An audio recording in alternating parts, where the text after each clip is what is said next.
Hey, welcome to my strange strength video. When I say strange strength, I mean getting into areas that are hard to isolate or forgotten about and doing things that look easy on the outset but are actually quite challenging for most people when attempted.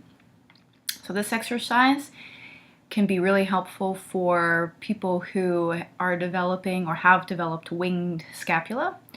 I can't show you what that looks like because thankfully I don't have it.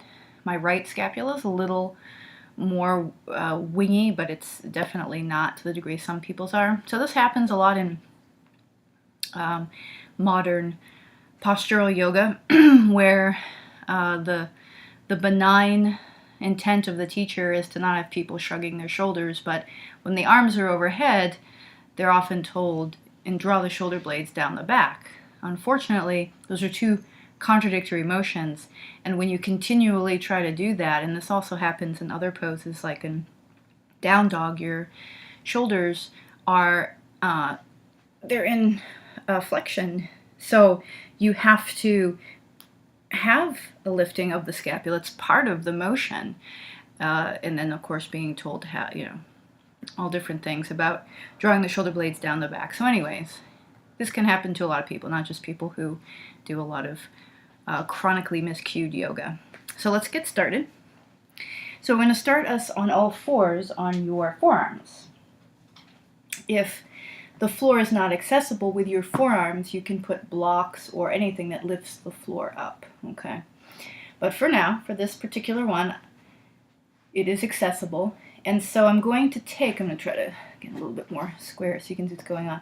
I'm trying to take into consideration that I have a bit of a carrying angle in the arms, and so slightly wider, right? So anyone can do this, but if your arms just rest with this angle away from the side body, and you'll also find it's different on each side for me.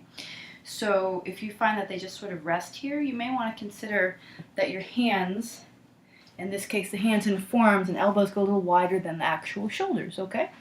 Trying to keep a parallel line here. If I move back, you'll see a little bit better that I'm using, in this case, my index finger as the marker for the parallel line. Some people's body structures will work okay with the middle finger, but for me, I'm going to take a little turn out of the hands here. Okay, so here we are. Let's do a few cat-cows just to warm up. Inhaling and then exhaling, and knowing that if you want to make it more active and integrate the core, because you will want to, the core and the shoulders and the arms do want to work together. So as you exhale, you just feel a little bit of lifting from the pelvic floor region, not a lot. You're not going for big hardcore squeezing. And the lifting draws all the way up, like a little hug of the front of the sacrum and then the muscles in front of the lumbar. Think about the muscles lifting up more than just sucking in your belly. That's not really going to do much other than potentially create some issues, chronic issues, and mess with your breath too. And then every time you inhale, you can release that a little bit or a lot. All right, so here we go. So the first thing we'll do is we'll take the weight right on top of the elbows. Shoulders are somewhat behind the elbows, but generally on top. We're going to lift the arms. Pretty easy stuff, right?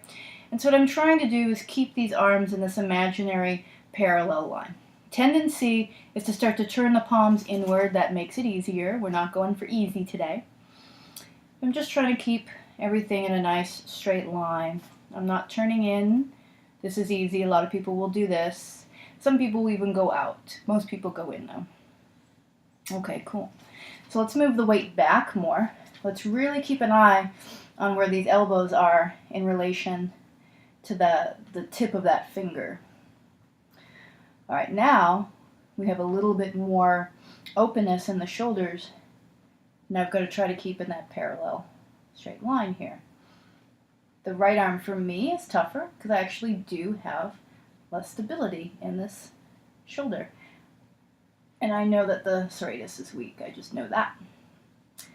Okay, but you got to keep in that straight line, so a mirror might be helpful for you. The more you go back, the harder this becomes.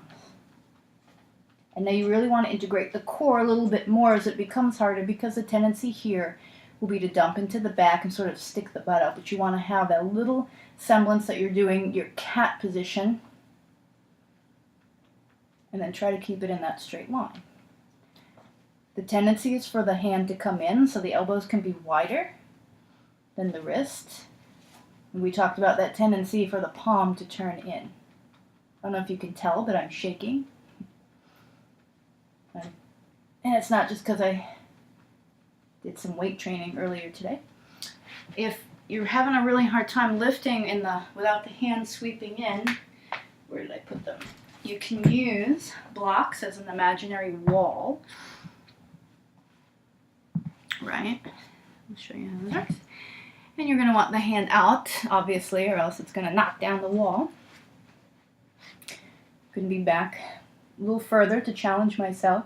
Little lifting of the low belly to protect, and then try to lift it up. You'll notice the funky things that the hands try to do too. Like right there, I was just lifting the center of the hand. It's like the bandha of the hand, and that actually kind of makes sense in a way, because then you activate different muscles. Try not to touch the sides of the wall. It's almost like an Indiana Jones sort of trial.